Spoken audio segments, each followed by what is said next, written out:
Hi, everyone, and welcome to a special Pride Month live stream of the Don't Be Caged by Your Age podcast. I'm so thrilled to have you with us for a conversation that centers on dignity, visibility, and advocacy for a community that too often goes unseen, our LGBTQ plus elders. As we reflect on the roots of Pride and the decades of activism that brought us here, it's important to remember that many of our LGBTQ plus pioneers are now in their 60s, 70s, 80s, and beyond, and they still face significant barriers in aging with the dignity they deserve. So today, I'm honored to welcome Sadiya Abjani, Director of Training and Instructional Design at SAGE, the nation's leading organization dedicated to improving the lives of LGBTQ plus older adults. Now, Sadiya is a queer Muslim activist and an expert in training design with a background in Islamic studies, English, and curriculum development. And before joining SAGE, she worked at the Equal Rights Center, delivering trainings on fair housing, disability rights, and diversity. Her commitment to equity and inclusion runs deep, and so does her passion for building a world where all people can thrive, regardless of age, identity, or orientation. We're going to explore how SAGE is addressing the urgent needs of LGBTQ plus elders, why advocacy in this space matters now more than ever, and how each of us can be part of building an inclusive future across generations. So please give a warm welcome, and that's a virtual welcome, of course, to my wonderful guest, Sadiya Abjani. Oh, I love that. Hi, everyone. My name is Sadiya Abjani, and I'm so excited to be here with you today. I am so thrilled to have you. Where do you live? I currently live in Houston, Texas. See, I got to tell you, we have something in common with Houston, Texas today. If anybody's tuning in from New England, you know we are under a heat advisory here. We're hot and we're humid. So we're feeling the love of where you are in Texas. I wouldn't call it love. Sending a little bit of torture your way. Thank you. Folks, this is June 19th, also known as Juneteenth. And this is a national holiday in the US. And for me, it's such an important day because it reminds us that unless everyone is free, no one is free. And I want to remind everyone to support our Black community by reading books by Black authors, buying from Black businesses, and celebrating this important day of emancipation. Yay. And I don't know how you feel about it, but I am so happy it's a national holiday now in the US. Here. Yeah. Technically, our offices are closed, but I couldn't miss the opportunity to hang out with you for an hour. Thank you for that. I really, really appreciate it. So, on the Don't Be Caged by Your Age podcast, and today a live stream, we're all about aging out loud and proud. And while I mostly interview folks 60 plus because it's all about representation, right? I love bringing on guests under 60 to have that delicious intergenerational experience. So please let the folks know, how long has the world enjoyed the gift of your presence, Sadiya? And in other words, how old are you? In 1 month exactly, I will be 37 years old. All right. We love that. Congratulations. Almost happy birthday. Hooray, hooray. And I want to take this opportunity to say hello to my pal, Amy Bolduc, who is on the road. And I want to say, Amy, happy trails and tales. I know she's tuning in and she's driving up the highway. We can't wait to see you in New England, Amy. So yay. She's usually always here in the comments section on our live episode. So I just wanted to say a quick hello. So Sadiya, please tell us about SAGE. Please give us its origin story because it's so fascinating how this organization came about, but also the incredible, impactful work they've done over the decades. All right. You mean talk to you about my favorite topic ever? Yes. Ever. So SAGE is the country's largest and oldest organization focused exclusively on LGBTQ plus older adults. Hi, Amy. We've been around since the 70s, mostly focused in New York. We know that the LGBT rights movement in the United States, the typical starting point that we think about is the Stonewall riots, right? Which was in 69. So by 72, we're having pride marches, and we have a significant older adult population that is participating in these moments. But a lot of the marches, a lot of the activism work is held on the shoulders of black and brown folks, trans folks, and younger folks. So we have a group of older adults that is protesting, that is marching every year. And we come to this, in 75, 76, we start hearing people ask the question, well, who's going to take care of us? We have a significant portion of the population that is aging in isolation, that will be aging without connection to biological or legal family because of their identities. And so a group of individuals got together and decided to ask and answer a critically important question. Who will take care of us? So that was the origin of SAGE. We started with activism work, some direct service provision. By the 90s and early 2000s, we were partnering with the LGBT Center in New York to deliver services and have a senior center there. We then upgraded to having a floor on a building in Midtown. Now we have 2 floors in that building.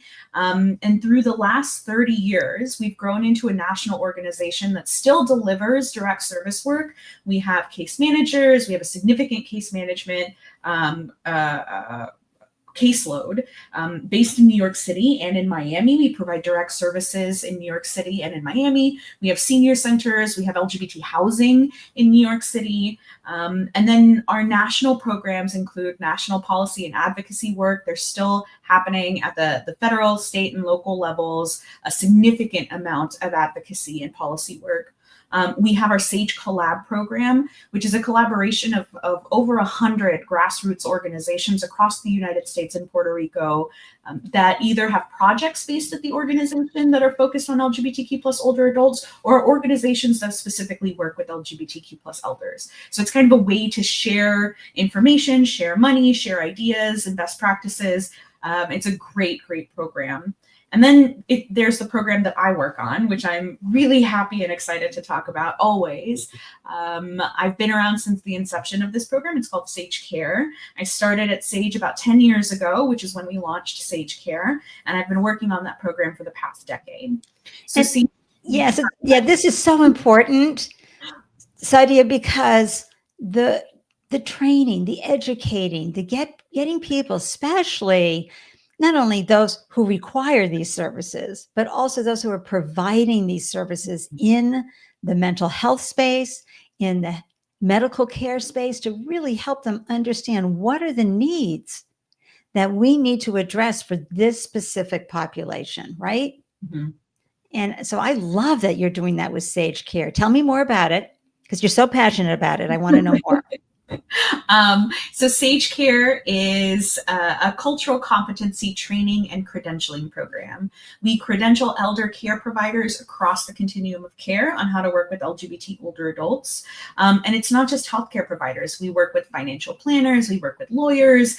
And then, when on the healthcare side, it's everything from PT, OT, rehab services to residential care, home care, all the way to hospice and funeral services. So the idea is anything that touches the life of an older adult, anybody who does that work should know how to work with our community, because right now they're being trained on how to work with 90% of the population, and up to 10% of the population is being left to the side. That's right. And we had Dr. Regina on last month talking about mental health with older adults, and her whole platform too, same thing, is training the medical establishment, both in mental health and in medicine, to understand this population. Because as you mentioned earlier, when you were talking about the origin story of Sage, these are folks who, they're aging out. They may never have been able or been embraced by their family of origin, right? They had to build all new community to find the support, especially when you're thinking they came out in the 60s, 70s, and 80s. It just wasn't that level of, oh, okay, honey, that's great. Well, we love you no matter what, that type of thing. A lot of people were kicked out of their church, of their community, of their family of origin. And so that's why it's even more important that we have services for these people who, as we all know, as we're aging, I'm 68, people start dropping around you. So be loved ones, good friends, all those folks. And so the fact that there is this wonderful organization that folks can turn to and know that it's absolutely 100% about elder services for the LGBTQ plus community. I love that. And I love that you're a member of the queer community as well, so that you can identify and understand the challenges as well. And you speak from lived experience. Is everybody on the staff part of the queer community? Oh, well, we don't ask that question, right? Anybody who is passionate about this work, of course, right? But a significant portion of us are. I think the way that we approach this work is, we want individuals to have the tools and skills to work with the community. It just so happens that a majority of the people who have the tools and skills probably identify as LGBT themselves. And that doesn't mean we look for that or weed out people who are not LGBT, but it's just like when we're talking about diverse hiring practices, right? Right. It's not that we're looking to fill a quota. And that's not what any organization should be doing. It should be about what are the tools and skills that we are lacking. When we think about diversity in hiring, we're thinking about kind of what roles are we trying to fill? And it just so happens that if you want someone who's working in a predominantly Black community or understands how to work in the inner city, it just so happens that most of the time that person is going to be Black, right? Yeah. So that's kind of how we go about it. Well, and I asked that question so that you would push back, because anytime we can talk about DEI, I get very excited. And you just delivered the best example, Sadiya, of what we're looking for. The skill sets, the empathy and compassion, the desire and passion to help. And down the road is like, oh, I've got blonde hair, dark hair, I've got this colored skin, I'm this religious person, all of that is down here, not part of the hiring process. So I just absolutely love that. So let's talk about some of the unique challenges that LGBTQ plus older adults face as they age, particularly in terms of housing, healthcare, and social connection, and especially the social connection. Okay. So, for housing, we have LGBTQ plus older adults. 1 in 4 LGBTQ plus individuals. Specifically, the testing that we've done has been around same-sex couples and trans folks. So 1 in 4 experience discrimination when seeking housing. And that discrimination, what it looks like is the way that we did the testing was we would make a phone call, and then within the hour, we would have a same-sex couple or a trans individual show up and ask those same questions in person. What we found is from the phone call to the in-person conversations that happen within 45 minutes to an hour, the apartment or the housing unit would just disappear. It would still be listed on the website, but it would just disappear. Oh, that unit's not available anymore. Or the price for the unit would go up, and we didn't count anything under $100. So the price of the unit would go up from anywhere from $500 to $1,000, and that happened more with trans folks than it did with same-sex couples. The tour that people were given was abbreviated. They wouldn't be shown the amenities, or the amenities would be closed. And then when we sent a control group, when we sent, a heterosexual couple, all of a sudden the amenities are fine. Oh my gosh. I mean, this is right out like what we see on TV from 30 years ago, as well as today. It's still happening. My God. And then the final thing is that the amenities would disappear, the prices would go up. What was the last thing? Is that the specials would disappear. If there were any housing specials, all of a sudden those wouldn't apply in this situation, even though we called and the specials were available. So that's the type of discrimination we see.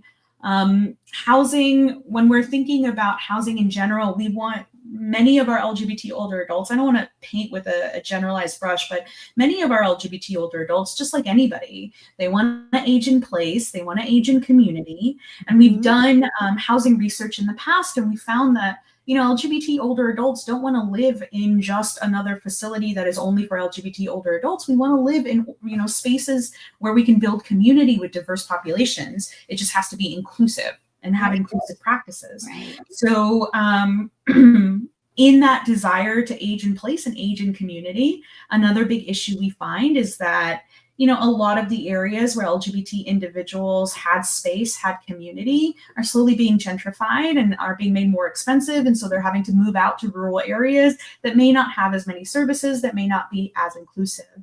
Right.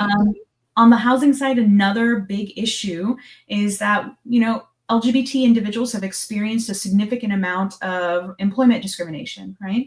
And may not have saved for retirement. And so maybe relying on Medicare and Medicaid services. And many times with Medicare and Medicaid, you don't get to choose which place you age in. You don't get to choose the long-term care community. You don't get to choose the hospital. You just get sent somewhere. Yeah. And so it's difficult to kind of find spaces and places that are inclusive when you have so little control over where you end up.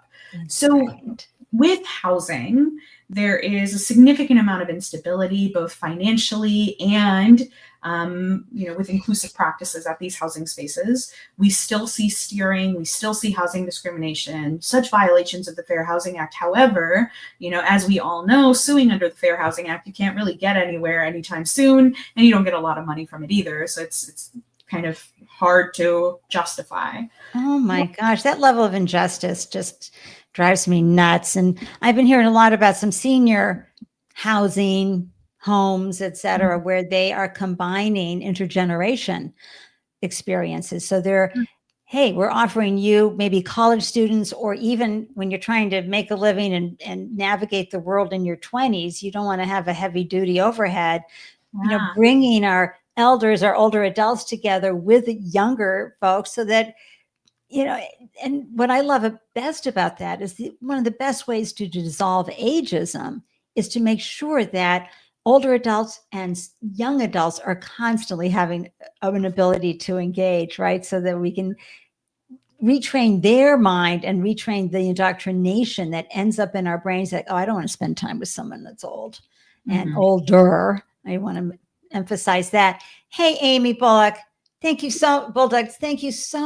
I'm sorry, Amy, for tuning in. I know you're driving. You've got your dog Whitney in the backseat of the car. So I'm so thrilled you're tuning into this conversation while you're on your road trip. And Dr. Krista. So this wonderful woman, Dr. Krista, has this great podcast called Ask Krista.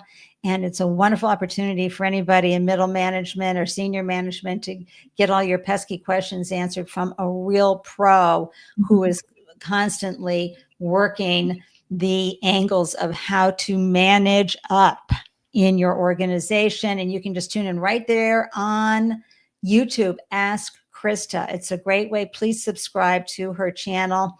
And just one more shout out. Amy's podcast is Grounded in Maine, and it's a wonderful podcast about sustainability, all the small steps that we can take to bring sustainability into our home, little things that we can do that help us feel good, that we know we're having a negative carbon footprint whenever we can for the planet. So thank you for tuning in. And so moving right along, I'm always happy to do shout outs, Dr. Krista, always for the crowd.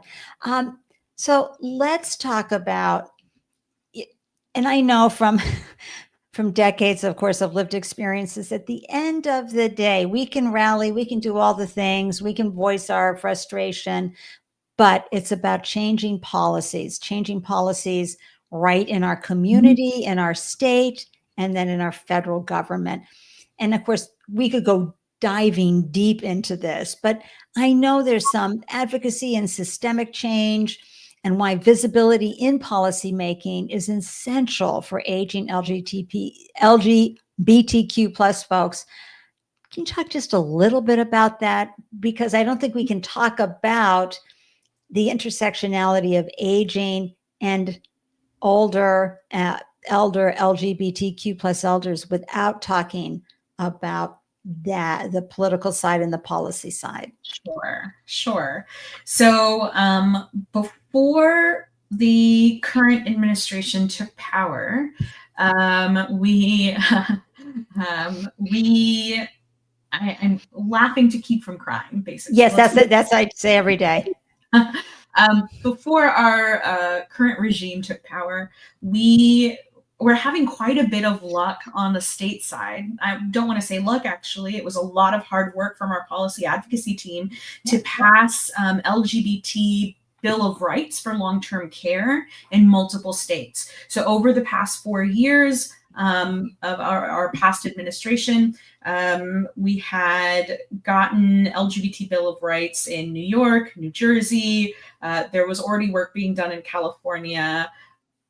There was work happening on the ground in Illinois, in Michigan, in Massachusetts, Oregon. A lot of amazing work was happening. It felt like quite a few states were going to end up with LGBT Bill of Rights. Now that work has stalled, and we can't address that without talking about these executive orders. So one thing, and I know probably your listening audience already knows this, however, it is important for us to say it as many times as possible and as loud as possible. An executive order is not a regulation. It's not a law. It's basically just a policy statement. So, we have companies that are coming to us about these executive orders and talking about, like, are they going to lose Medicare, Medicaid funding if they provide trans-inclusive care? Are they going to lose out on government funding or be sued by the government if they continue to promote their inclusive services? We have a lot of companies that are afraid, and you know what? Rightly so. We can't berate them because they're providing a very much so needed service, and if they're no longer able to do that, then it impacts so many people, including LGBT older adults. Sure. So what we suggest or what we guide our clients to do is not to comply in advance, right? Unless and until someone hands you a piece of paper saying, continue to do this and we will sue you, keep doing it. So much of this works off of fear. Yeah. And then in states where regulations have passed, or in the case of Tennessee, the Supreme Court ruling that just happened around trans-inclusive care for minors, we have to, how do I put this? None of this happens without a fight. That's right. We're not going to win every battle, right? And there's going to be more losses than gains because of the topic we're talking about. There's a reason this is so difficult. There's a reason that there's so much issue. There's a reason that organizations like ours exist. We want to work towards a world where our organization doesn't have to exist anymore. That's the goal of any nonprofit, right? But this is a very difficult battle, and we're gonna lose. But it's all about continuing to fight. So when we talk about regulations, when we talk about our kind of legal problems right now when it comes to LGBT older adults, it falls on the shoulders of everyday practitioners. It falls on the shoulders of individuals to continue to do the work, no matter what is said or what is done. I think that in this moment, the courts, the federal government, and some state governments are not on our side, but we can be on each other's side. Right. And I think you mentioned something that's real important is the workarounds, right? Mm-hmm. And especially, I've been a rebel since 1970, right? So I've been rules were made to be broken. Hello. And you're right to emphasize on the executive orders. They are not laws. Keep doing what you're doing until people come by and start handcuffing you and shutting you down or whatever that's going to take. And we see this for a lot of women right now in the care for birthing of any kind and any kind of reproductive rights. It's just awful. And I feel as badly for the doctors. Mm-hmm. So again, for those who want to keep providing for their outstanding employees and outstanding elders and outstanding everything that's in the queer community, to have this high level of discrimination coming down as if you don't belong and not wanted, as we were saying earlier when we were celebrating what day it is, Juneteenth. Nobody's free unless everybody's free. there's no justice for anyone unless we all have justice and equality. And you're right, the fight, we're in it. And fights do not happen in like 4 months. How long has it been? 6 months since inauguration. It does take decades. And what this regime has uncovered is the deep systemic bias that we have in a level of our society that needs to be dissolved.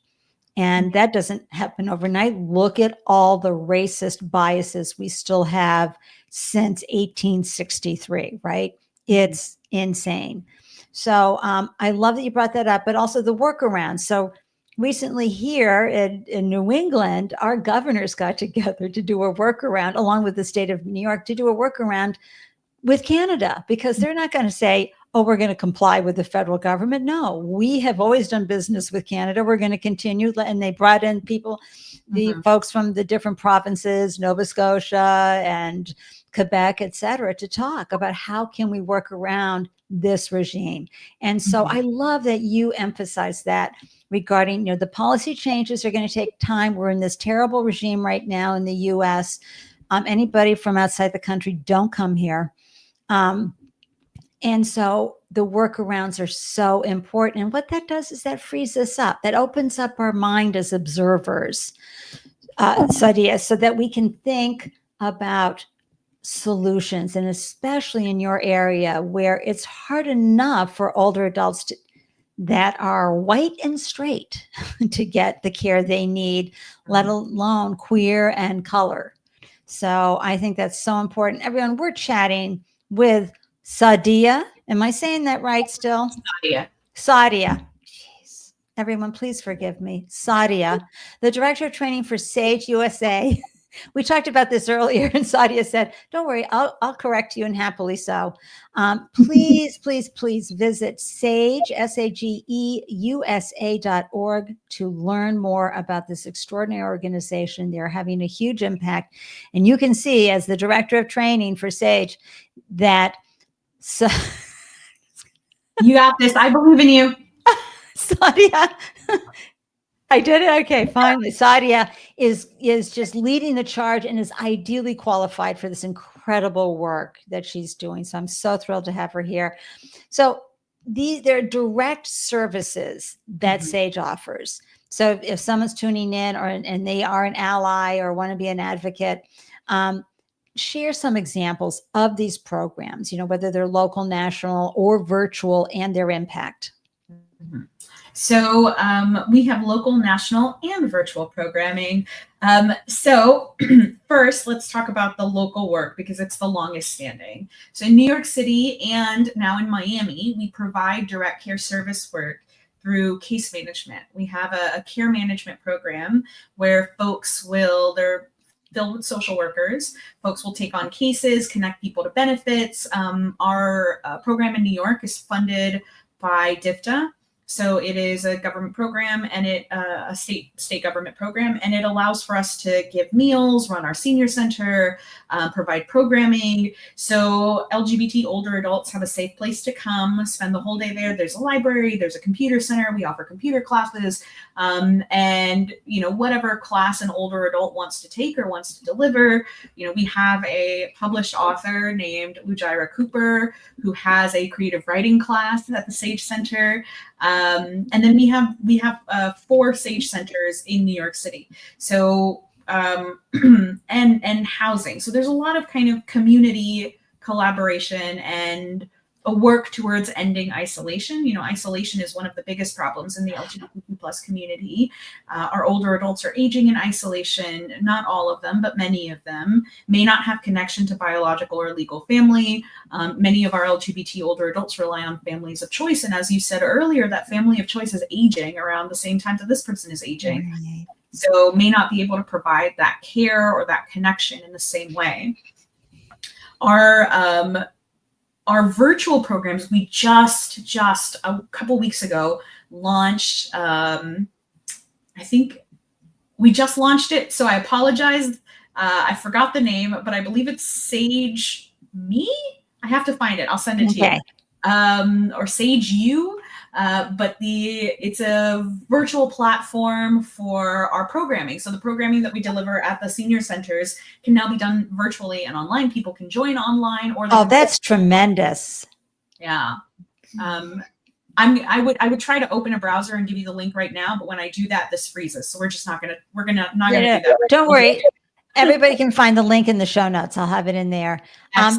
But this is what's so important to know too, is that there's a lot of good community that can happen as long as you get them off Facebook and Instagram and LinkedIn, right? So if you have a space in place where people aren't going to be distracted, where they can find others, have conversations in that community, and where they can brainstorm together and learn together and understand how to navigate this time. But also, as I'm always talking on the Don't Be Caged by Your Age, they deserve to thrive after 65 too. They're suffering from the same limiting beliefs and stereotypes that we all suffer from, which is the internalized indoctrinations that says we're too old, and that's absolutely not true. We can learn new things forever. The neuroplasticity in our brain is just ready to glow whenever we are. But also, to provide ideas and give these learning moments. There's books that need to be written. There's podcasts that need to be launched in our older adult community. And so I love that you're providing this opportunity for folks to think outside the box and dissolve the limitations that they've been dealing with their whole life, right? And still be not aging out loud and proud, but being out loud and proud about their sexual and how they identify. So I just love this Something Fierce that you've launched this new program. Thank you. And I'm just compelled to ask, how can we in our own communities add wind to your sails? But what can we do? I'm thinking here in Boston. I mean, let's face it, Massachusetts was the first state to have legalized same-sex marriage, right? So we've always considered ourselves on the forefront in this category, but there's got to be some other things that we can do. And those who are tuning in from wherever they're tuning in from, listening to the audio later, what can they do? So quite a few things. Let's start with the most obvious. We have, due to the current administration, we've lost quite a bit of funding. We've had government grants and state-based grants that have been taken away. So donating money is great. It's always great. And there's a lot of great work that we do with that money. Great. The other thing that you can do is, if you are in a position of power at a care organization and have the ability to introduce sage care training, please do so. We're a fee-for-service program, so whatever money we bring in the program goes back to the organization to fund these important programs.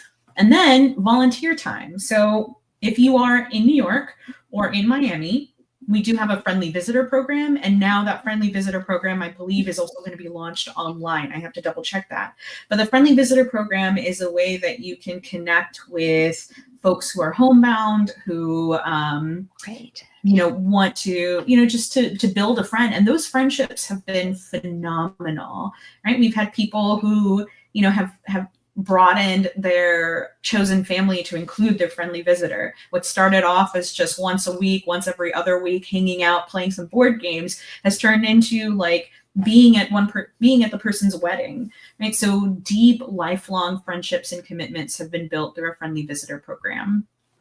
Volunteer.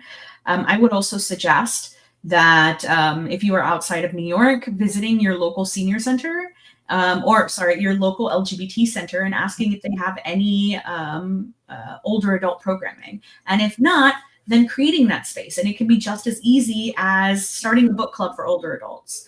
If you, at the Sage Center, one of the oldest programs that we have is this bridge club. I desperately want to learn how to play bridge.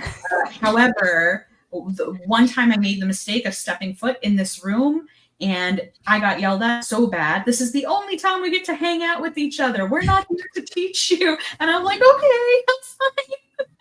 Leave. But also, bridge players take their game very seriously. Exactly. So and they're like, you got to learn on your own time, kid. Yeah. It was very cool. I think, to me, the way that I accepted that, there was so much joy in that, that, this space was so sacred, and so important to the people there. So I think offering up your time to go to your local LGBT center and make that space for older adults is so critically important, because quite a few of these LGBT centers are really focused on young adults and youth programming, and rightfully so. Especially after they just dissolved the 988, right? Mm-hmm.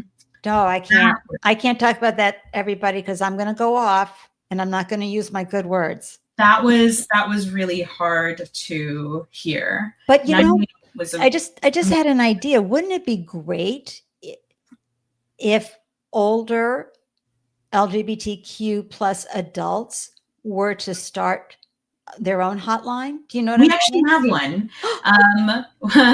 Funny that you mentioned it. Thanks for reminding me. We have one. So we have a partnership with an organization called Hear Me. We used to have a kind of a crisis line, but we found that folks weren't calling the crisis line for crisis situations. They were calling it for companionship. So instead, we decided to partner with Hear Me, that just offers like a talking service, right? A companionship service. They do provide, connections to other service providers. So if someone is looking for resources, they'll make those connections. But so much of what it is, it's not a crisis line, it's a connection line, we like to call it. I think that's equally important. Absolutely. And I just find this ability to chat with folks is so important. And again, came of age in the early 70s. I was part of a hotline for kids on, getting high and got too much going on with their drugs. And I remember it was adult supervised, but it was so important to have these conversations. I'm also thinking, I love your idea about reaching out to the local LGBTQ plus community, whatever the organization that's there. And as you said, they do tend to focus on the younger generation, but the younger adults, but this intergenerational aspect is so important, especially that you've got this wonderful group of 60 plus folks in the queer community who have been there and done that, right? They've had all the biases, they've had all the experiences, and they've had all the feelings. And now they have evolved into where they be today. And that seasoned, wonderful advice is just so powerful, right? So Sadiya, because they can share what the younger queer community members can do to manage these times in their life. Maybe someone's going through where they've been turned out from their family of origin, right? How did you manage that 20, 30, 40 years ago, and have those important conversations? What are your thoughts? So we do a lot of intergenerational programming at the center, and suggest intergenerational programming to our training clients. And what I find in this work is oftentimes when we're talking about our young folks, there's this sense from the younger generation that the older adults won't understand them, right? They think of their own, grandparents, or they think of the whole concept of, oh, boomers, they don't get us. So there's some hesitation when we start off this programming for many of our younger folks. And our older folks are often like, oh, well, they won't, they have it so easy, we work so hard.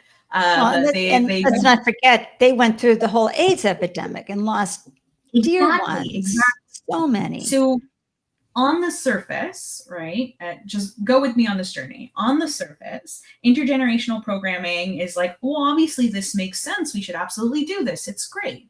When you actually get into the work of pulling an intergenerational program together, you find that there's hesitation, there's some frustration, there's moments where egos will come together and heads will butt.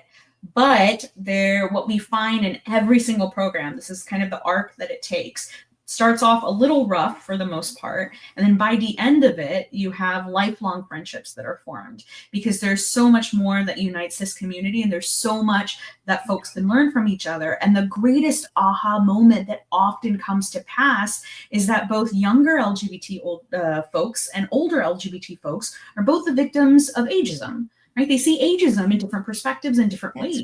Right. And so anyone who is doing intergenerational programming, I just want to share that it's not all going to be sunshines and daisies. It is an amazing idea. It's going to be a little rough when you start off, but it's so worth it for everyone involved. It really is. And I always give the example. I had a monthly pitch event for startups here in Boston for 3 years. And my biggest fans were under 30. And I would be like, I have shoes older than you that I still wear. I have a Bill Blass jacket that, I wore way before maybe even your parents were born. Hey, Mia Voss, so happy to see you here. You're absolutely right. This is a much needed conversation to have because the aging population, I mean, we have incredible queer community activists from the 60s, 70s, 80s, et cetera, who are now in their 60s, 70s, and 80s. And they're having the same challenges of getting the mental and medical care that they need. And, and so much great work that's being done by SAGE to help make sure they know how to ask for this help, get this help, know what is available to them. And those who are watching the video, you will see that my wonderful guest, Sadiya, is frozen. So Sadiya may need to come in and come back. We're not sure, but we have been able to hear you beautifully the whole time. And as all podcasters know, and even video casters, live streamers know that it's always about the audio. So we've been able to hear every single word you've said. So this is great. So now we need to know how can, for the allies watching and listeners and viewers watching this episode, you've mentioned some of the tangible ways that we can support SAGE's mission and directly help LGBTQ plus elders in our own communities. Please share some other pieces of advice that we can do so that we know we're doing our job and making the right efforts and just being aware, right? Opening our hearts and our minds and having a better understanding of what we can do. Yeah, absolutely. So I am frozen in the weirdest position. So thank you for changing it to a slide. I appreciate you. There's a few things. So one, we've talked about volunteering. We've talked about helping the community directly, volunteering at your local senior center, running pride events. All of those things are tangible things you can do. I think in this current environment, one of the most powerful things you can do is move from allyship to accomplicehood, I like to call it. And the difference for me is an ally says, I have your back, right? And whatever happens, I'm right behind you. I have your back 110%. An accomplice says, I'm right beside you and in front. Whatever happens, I'm right beside you and in front. When we look at situations where people are being rounded up and deported, when we look at situations where older adults are not receiving care, being refused care, when we see situations where our trans older adults are being denied their basic right to inclusive services and inclusive care, to hormone replacement therapy, to being called the right name and using the right pronoun. When we see these moments where people are being delegitimized, denigrated, mistreated, misvalued, the most important thing you can do is be an accomplice. You can step out in front and say that shouldn't happen. I won't let that happen. Right? Or as we like to say, if Mia, you're still listening, whose car are we going to take? That's here in Boston. From that, I need you to come with me. We're going to do some things. We're going to give all the things. That's what an accomplice is. Yeah, whose car are we going to take? Because you've got to move your feet and be there, just like the recent situation with the ICE coming into the elementary school, I think in your state, right? Was it in Texas? And they gathered around. Pardon me? Unfortunately. Yeah. And everybody gathered around and off ICE ran, and then they had a car accident. I mean, these people chased them out. That's what accomplice means, folks, is that you put your body there. Yeah, in these situations, that's exactly what we need. We need someone. I mean, I born and raised in Texas. And so what I've learned as a radical lefty living in Texas is it is all about those one-on-one conversations. I'm not going to win a fight in Texas legislature. I'm not. The policies are never going to be on my side. But that one-to-one conversation with the conservative person, that one-to-one conversation with someone who doesn't agree with LGBT individuals, that one-on-one conversation to advocate for myself and to show people that I am human, right? We shouldn't have to do that. That should just be a given, that respect and that humanity. But sometimes those conversations have to happen. They have to see that there's someone on the other side of these policies. And it falls on the shoulders of LGBT people so often to have those conversations that one of the most powerful things you can do as an ally and an accomplice is to have those conversations for people. 110% on that, Sadiya.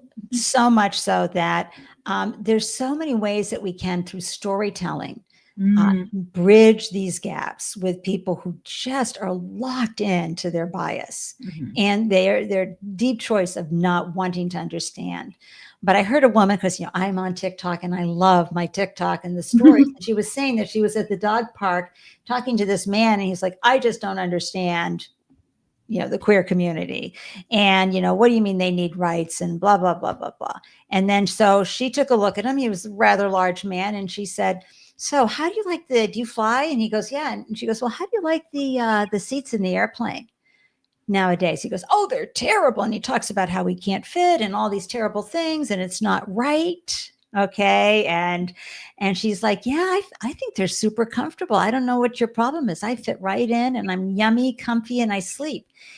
And, she did one story like that after another. And boy, did she have him eating out of the palm of her hand, because he was like, oh, I never thought about it like that. And not that we want to emphasize any more white privilege that's already out there, but she was speaking on behalf. She was a white woman, but she was an accomplice. She was an ally. She was having those important conversations. And I think what we learned from George Floyd, that was his horrible, horrible murder, was that we as white folks need to be the ones. We don't need to put the pressure on more LGBTQ plus folks. We don't need to put the pressure on more Black folks on what should we do. It is, we need to do the research and then go do it. And that includes in our policy making, when we show up and vote, and when we get others to show up and vote and tell the stories that help people understand the plight of others. Because as we all know, it's Juneteenth here, and there's no freedom unless everyone is free. There's no justice unless everyone gets justice. And unless everybody matters, nobody matters. And so y'all know that's how I feel. I know I quoted Bosch in there, but it's so important. So I just love, and I really also love that insight that you gave on intergenerational conversations, because there's a lot of bias in our, in the boomers and the Gen X's, because we were raised in a real toxic hustle lifestyle. We were like, you got to work hard, you got to make all these sacrifices, you got to do all the things. But, the kids that we raised saw corporate life suck the spit out of us, and they're like, yeah, no, I need a life that has, more where I work so I can go live and do things. And so sometimes there's this bias on that level too between the generations. And I think once those continue to have, friendships and relationships, and that's why I have a monthly in-person event for podcasters, because we have that wonderful intergenerational conversations and we see each other in community. So I know I'm going to start going around to my community, my LGBTQ plus community places, and say, hey, what are you doing for the elders? And they're going to go, say what?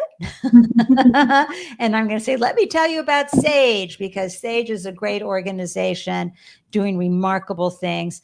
I want everyone to please, please, please go visit sageusa.org.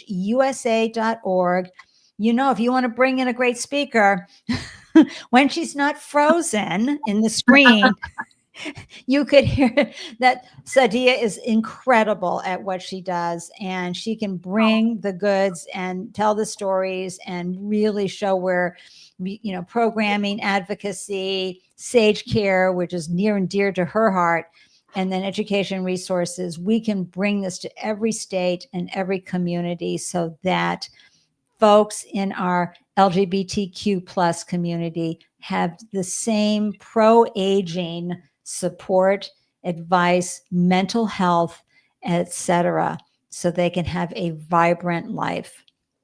I know Amy Bolduc says, so competitive, love it. That's what happens with the intergenerational things. Okay, now you're going to be frozen one more time in the screen. What last thoughts would you like to share with everybody before we end our delicious conversation here?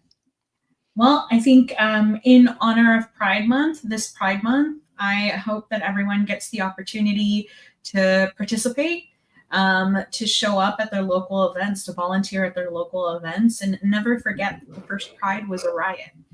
That's right, it was. Get Right? your flags, put them out, walk around, support the community. Yeah, it is so much more important now than ever before to wear your rainbow pins, to have your rainbow flags, to show that you are a safe space, that the communities that you're a part of have that voice of an ally, that voice of an LGBT person in them. It is so important in a time and place when LGBT people are being targeted, to be that safe space for others. So wear all your rainbow gear year round, participate, volunteer, and be that safe space for others, because we need it. We sure do. We sure do. Thank you so much for joining me, Sadiya. It was great to have you. And I'm sorry that your screen froze, but that happens in life. You still, went through and clearly delivered the goods. And I know everyone's going to enjoy who's listening to the audio, everything that you have to say. Listeners, viewer, please, whether you're part of the LGBTQ plus community, a caregiver, a policymaker, or simply someone who wants to support aging with dignity, please visit sageusa.org and find out how you can help. Share some of your money with them and help them reach the community that they're serving through your donation, and check out all their services and find out ways that you can collaborate too with Sadiya and all of these great opportunities at sageusa.org. Until next time, I'm wishing everybody a delicious day everywhere you glow. Thank you for tuning into the live stream. Thank you for watching the video. And thank you for tuning into the audio. I'm so grateful for your time and presence. And thank you, Sadiya Abjani, for joining me. My pleasure. Thanks so much. Oh, it was a wonderful conversation. All right, everyone. Mwah.